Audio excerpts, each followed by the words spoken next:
Hello everyone. Now amongst all of the chaos that has been going on recently, here in the UK, one of our political parties has changed its logo, with UKIP's logo going from a rip-off of the Premier League to an iron cross. There's no other way to describe it, it's an iron cross. And this has elicited a response from the few people who care enough to have noticed this, of UKIP still going. I don't know that. And this is odd, as a decade ago, UKIP was one of the most discussed parties in the UK and had managed to change massive areas of government policy. So today I'll be discussing how the party went from leading some polls to having to use its logo to try and get headlines. In the debate, there's no need for the honourable member for Dewsbury to chunter ahoy there from a sedentary position. Very eccentric behaviour. That's what you do here. That's why we're going. Grazie, News concluda. long, wir gehen, we're off. Now, before we get into how and why UKIP collapsed, we should probably start with where they come from originally as a party. And that story starts in the early 90s with an organisation called the Anti-Federalist League, which is one of a number of new Eurosceptic right-wing groups in Britain that emerge around this time. Now, it may seem weird looking back from the 2020s, but before this point, being suspicious of the European Union was seen as a more left-wing political trait, being associated with the more militant sections of the Labour Party.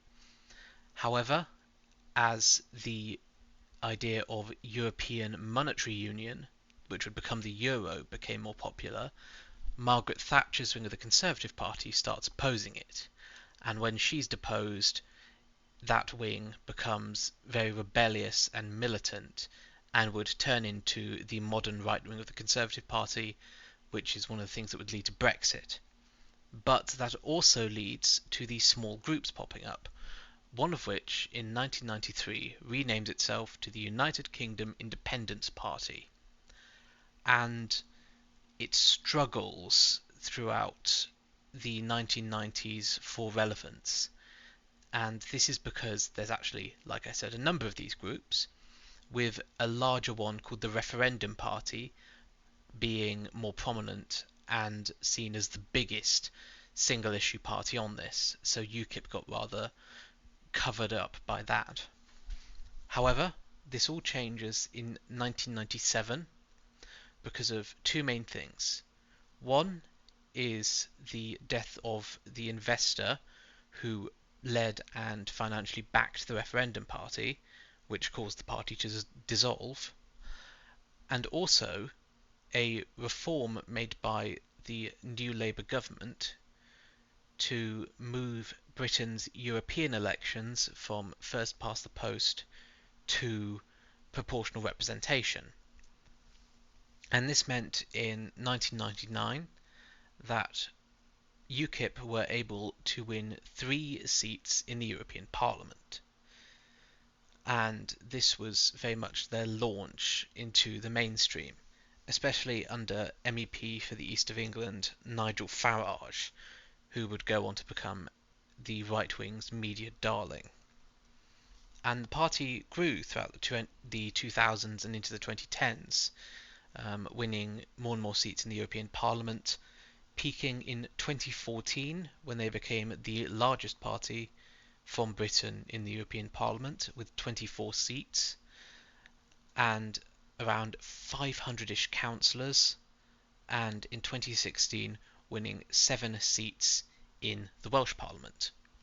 However, the biggest sign of their growing electoral power was the 2014 defection of Conservative MPs Douglas Carswell and Mark Reckless to UKIP, which shocked the Conservative Party to such a great extent that to try and placate UKIP supporters and the Eurosceptic wing of the party, the Prime Minister David Cameron included a pledge for a referendum on Britain's membership of the European Union in the party's 2015 general election manifesto.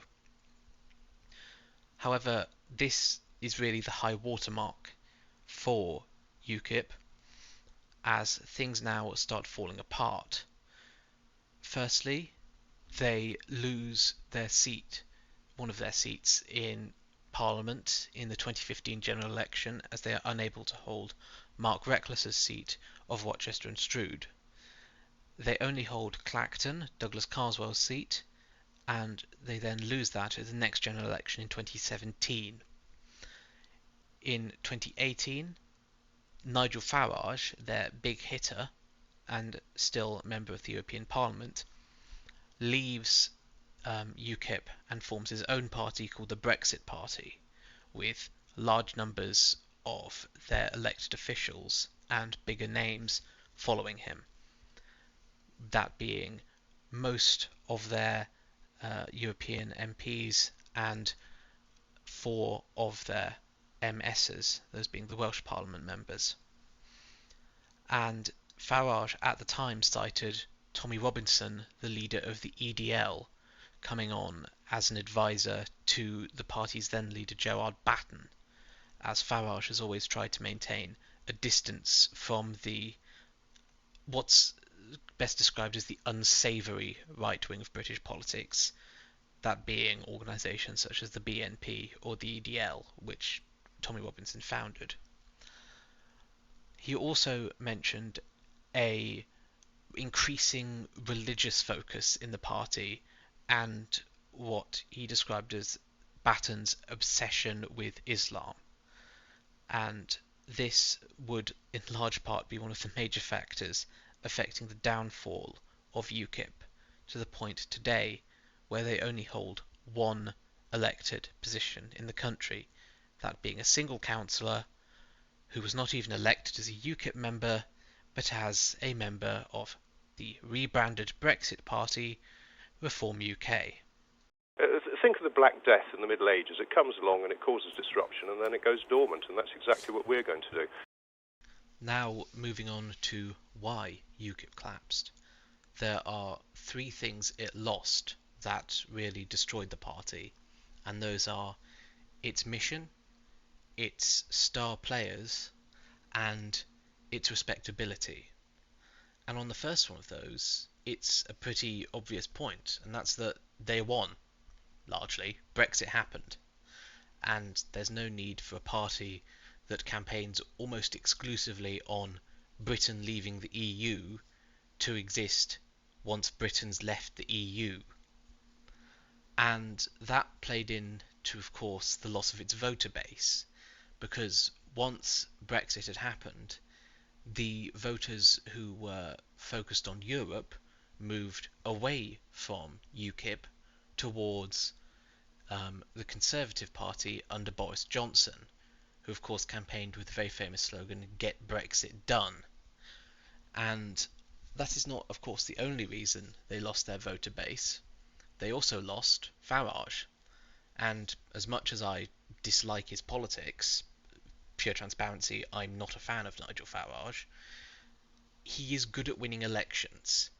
And once he left UKIP, they didn't have many people who are good at winning elections left, as a lot of the talent, quote unquote, in the party followed Farage into the newly created Brexit Party. And of course, that took a lot of voters from UKIP with it to the Brexit Party. And that also was because of the third reason. See, I've made them all overlap. It's clever, isn't it? And that's that they lost their respectability.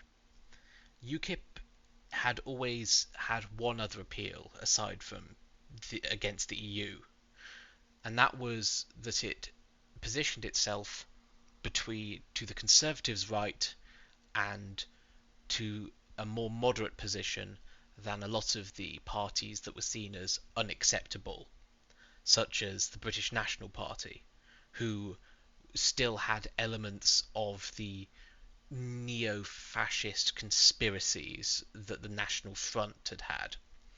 That's not hyperbole, by the way, that is just what they believed. And this allowed them to gather a lot of votes from people who were to the right of the Conservative Party. In fact, now Nigel Farage often says he was one of the main reasons why the BNP collapsed, is that UKIP took votes from them.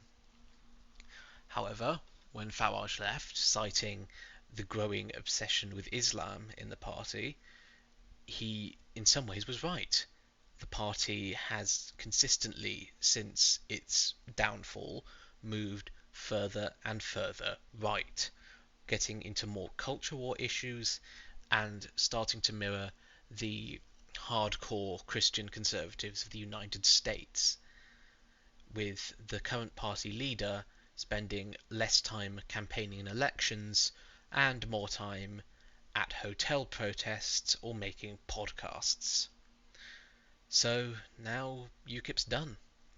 It's on the scrap heap with all the other political parties that outlived their time, like the Social Credit Party, or the Social Democrats, or Natural Law, or the BNP, who they claim to destroy. And maybe that's a good thing. There's not really room for them anymore. Just quickly, thank you for watching this. It was a slightly different video to what I normally do. If you enjoyed it, please do let me know.